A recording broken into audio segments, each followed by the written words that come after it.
আজ আমার ছেলের স্কুলে এক্সিবিশন, তাই সকাল সকাল ঘুম থেকে উঠে ওকে স্নান টান করিয়ে একদম রেডি করে দিচ্ছি আমি ওর স্কুলে যাবার জন্য। স্কুল থেকে এই ড্রেসের সেটআপটি ঠিক করে দেওয়া হয়েছিল, তো ফাইনালি আমি ছেলেকে ব্লেজার পরিয়ে একদম কমপ্লিটলি রেডি করে দিয়েছি। আর দেখো, দেখতে কিন্তু ওকে বেশ ভালোই লাগছে। মায়ের চোখে সন্তানরা সবসময় কিন্তু খুব সুন্দর আর হ্যান্ডসাম হয়, তাই না বলো? ওকে কমপ্লিটলি রেডি করে দেওয়ার পর ওকে দেখো ফাইনালি এরকম দেখাচ্ছে। তারপর আমরা চলে এলাম স্কুলে এসে দেখি প্রচুর ভিড় জমে গেছে। আর সব থেকে বেশি যেটা আমার আকর্ষণীয় লেগেছে সেটি হলো বন্দে ভারত এক্সপ্রেস। না, আমি কিন্তু কোনো রিয়েল বন্দে ভারত এক্সপ্রেসের কথা বলছি না। আসলে এটি ক্লাস 9-এর স্টুডেন্টরা একটি ফুড স্টল দিয়েছে। এখানে 4টি স্টল ছিল: কফি, স্যান্ডউইচ, পাপড়ি চাট আর ফ্রেঞ্চ ফ্রাই। খুদেদের ফুড স্টলে আমরা কফি খেয়ে নিয়ে সোজা চলে এলাম স্কুলের ভেতরে। আর আমার ছেলের কিন্তু ঘরটি ছিল 2nd ফ্লোরে। ইনি আমার ছেলের ক্লাস টিচার। ভেতরে প্রবেশ করেই দেখলাম খুদেরা খুব সুন্দর সুন্দর হাতের কাজ দিয়ে পুরো ঘরটাকে সুন্দর করে ডেকোরেশন করেছে। যদিও ম্যামরা কিন্তু ভীষণ হেল্প করেছেন ওদেরকে এইভাবে ডেকোরেট করতে। এই সুন্দর সুন্দর হাতের কাজ দেখতে সত্যি দারুণ লাগছিল। আমার ছেলের টপিক ছিল জুটের উপরে। ও জুট নিয়ে এক্সপ্লেন করছিল আর বিভিন্ন রকমের হাতের কাজগুলো দেখাচ্ছিল ওর পার্টনার।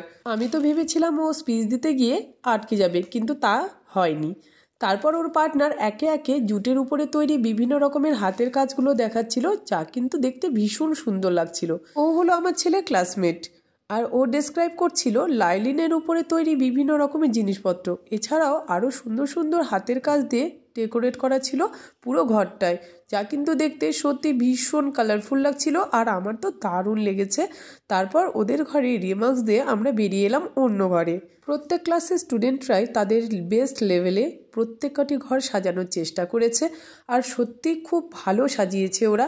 এই ক্লাসে একজন স্টুডেন্টকে স্বামীজি সাজিয়ে কিন্তু মডেল হিসেবে রাখা হয়েছিল। অন্য একটা ক্লাসরুমে ছিল বিভিন্ন অ্যানিমেলসের থাকার জায়গাগুলো, যেগুলো স্টুডেন্টরা ভীষণ সুন্দরভাবে তুলে ধরেছে। ছিল কার্টুন ক্যারেক্টার, আরও অনেক রকমের রূপকথার গল্প, মালগুড়ি ডেসের বর্ণনা, সব কিছুই কিন্তু ওরা সুন্দরভাবে ডেকোরেট করে তুলে ধরেছিল।